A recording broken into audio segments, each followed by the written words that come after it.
வணக்கம். இன்றைக்கி வீடியோவில் நம்ம ரொம்ப சாஃப்டான குலோப் ஜாமுன் எப்படி செய்கிறதுன்னு பார்க்க போகிறோங்க. இது வந்து ரொம்ப சாஃப்டாக ரொம்ப பர்ஃபெக்டாக கிடைக்கும். இந்த மாதிரி ரொம்பவே சாஃப்டாக குலோப் ஜாமுன் கிடைக்கிறதுக்கு எப்படி குலோப் ஜாமுன் செய்கிறதுன்னு வாங்க இந்த வீடியோவில் பார்க்கலாம். நான் இன்றைக்கி குலோப் ஜாமுன் செய்கிறதுக்கு MTR குலோப் ஜாமுன் மிக்ஸ் எடுத்திருக்கேன் பாருங்கள். ஒரு பேக்கெட் எடுத்திருக்கேன். இதை வந்து கட் பண்ணிவிட்டு ஒரு மிக்சிங் பவுலில் சேர்த்துக்கலாங்க.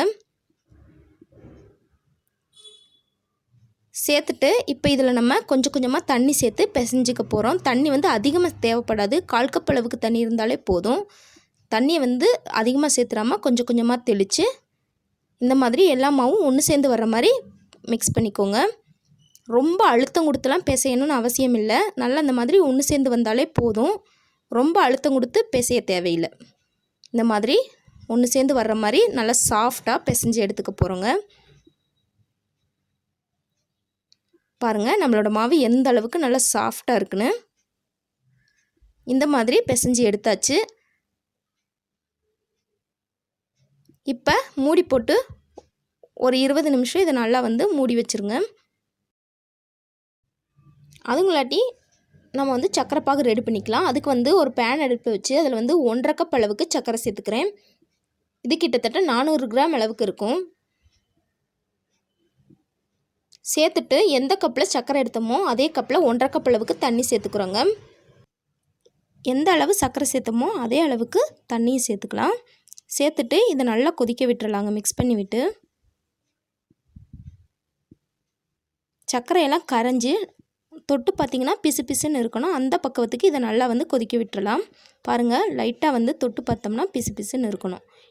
இந்த அளவுக்கு சர்க்கரை பாகு நல்லா கொதிச்சதுக்கப்புறமா கொஞ்சமாக ஒரு 1/4 டீஸ்பூன் அளவுக்கு ஏலக்காய் தூள் சேர்த்துக்கலாங்க.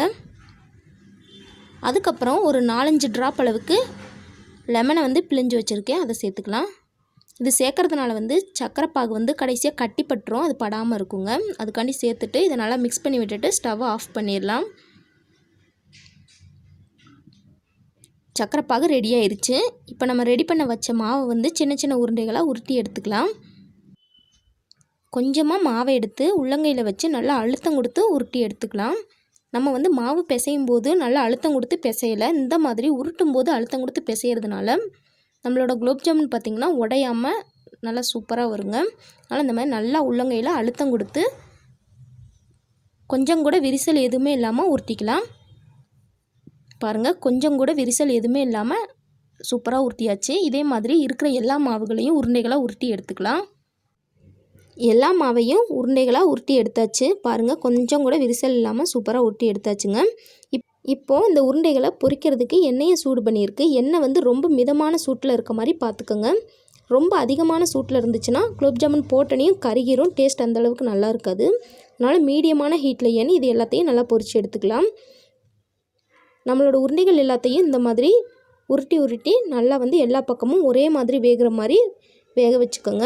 இந்த மாதிரி உருட்டி விட்டே வேக விடுங்க. பாருங்கள் சூப்பராக எல்லா பக்கமும் ஒரே மாதிரி செவந்து வெந்து வந்துருச்சு. இந்த மாதிரி எல்லா பக்கமும் பொன்னிறமாக சிவந்ததுக்கப்புறமா இப்போ இதை நம்ம வெளியே எடுத்துடலாங்க. வெளியே எடுத்த உடனே அப்படியே நம்ம சூடாக வந்து சர்க்கரை பாகில் சேர்த்துக்கலாம். சர்க்கரை பாகும் பார்த்திங்கன்னா மிதமான சூட்டில் இருக்க மாதிரி பார்த்துக்கோங்க. போட்டுட்டு சர்க்கரை பாகில் சேர்த்த உடனே இதை நல்லா வந்து இந்த மாதிரி மிக்ஸ் பண்ணி விட்டுக்கோங்க. நல்லா வந்து எல்லா பக்கமும் சர்க்கரை பாகு நல்லா மிக்ஸ் ஆகிற மாதிரி இந்த மாதிரி நல்லா வந்து மிக்ஸ் பண்ணி விட்டுக்கோங்க. இதே மாதிரியே இருக்கிற எல்லா மாவுலையும் குலோப் ஜாமுன் பொரித்து நம்ம வந்து சர்க்கரை பாகில் சேர்த்துக்கலாங்க. எல்லா குலோப் ஜாமுனும் ஒரே கலரில் இருக்க மாதிரி நல்லா சூப்பராக பொரித்து எடுத்துக்கோங்க. அப்போ தான் பார்க்குறதுக்கு ரொம்பவே சூப்பராக இருக்கும். இந்த மாதிரி எல்லா குலோப் ஜாமுனையும் சேர்த்துட்டு நல்லா வந்து மிக்ஸ் பண்ணி விட்டுறலாம். மிக்ஸ் பண்ணி விட்டுட்டு ஒரு 4 மணி நேரம் இதை அப்படியே ஊற வச்சுருங்க. அப்படி இல்லைன்னா 1 மணி நேரமாவது குறைஞ்சபட்சம் நல்லா ஊற விட்டுருங்க. அதுக்கப்புறம் ரொம்பவே சூப்பராக ஜூஸியான நம்மளோட குலோப் ஜாமுன் ரெடி ஆயிரும். பாருங்கள் எந்த அளவு பர்ஃபெக்டாக கொஞ்சம் கூட உடையாமல் விரிசல் இல்லாமல் சூப்பராக நம்மளோட குலோப் ஜாமுன் ரெடி ஆகிருக்குன்னு. பார்க்கவே பர்ஃபெக்டாக இருக்குல்ல. டேஸ்ட்டும் ரொம்ப அட்டகாசமாக இருக்குங்க. கண்டிப்பாக இதே மாதிரியே நீங்களும் ட்ரை பண்ணி பாருங்கள். இந்த குலோப் ஜாமுன் உள்ள நல்லா சர்க்கரை பாகெல்லாம் நல்லா உறிஞ்சி ரொம்ப சாஃப்டாக இருக்குங்க.